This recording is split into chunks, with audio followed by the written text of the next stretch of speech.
नमस्कार, महासागरमध्ये मी स्वप्नील दुधारे आपलं स्वागत करतो। देवेंद्र फडणवीस सध्या महाराष्ट्राच्या राजकारणातील अभिमन्यू ठरत आहेत। विरोधकांनीच नव्हे तर भाजपाच्या आतल्या काही गटांनी देखील त्यांच्या भोवती राजकीय चक्रव्यूह तयार केला आहे। लोकसभा निवडणुकीनंतर फडणवीसांवरती पराभवाची जबाबदारी टाकली गेली। मला विश्रांती द्या व त्यांच्या या विधानानंतर वातावरण देखील अधिक ताणलं गेलं होतं। महायुती सरकारात शिंदे आणि अजित पवार यांच्या आल्याने त्यांच्या अधिकारात कपात देखील झाली। निर्णय क्षमतेवरती बंधनं आली। पक्षातील नियुक्त्या आणि संघटन कामात त्यांना हवे तेवढे प्राधान्य राहिलं नाही।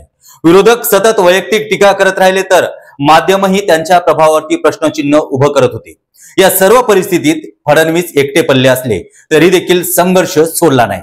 त्यांच्या चिकाटीमुळे आणि त्यांच्या शांत लढाऊ स्वभावामुळे ते अजूनही राजकीय रणांगणात ठाम उभे आहेत। खऱ्या अर्थानं एक अभिमन्यू।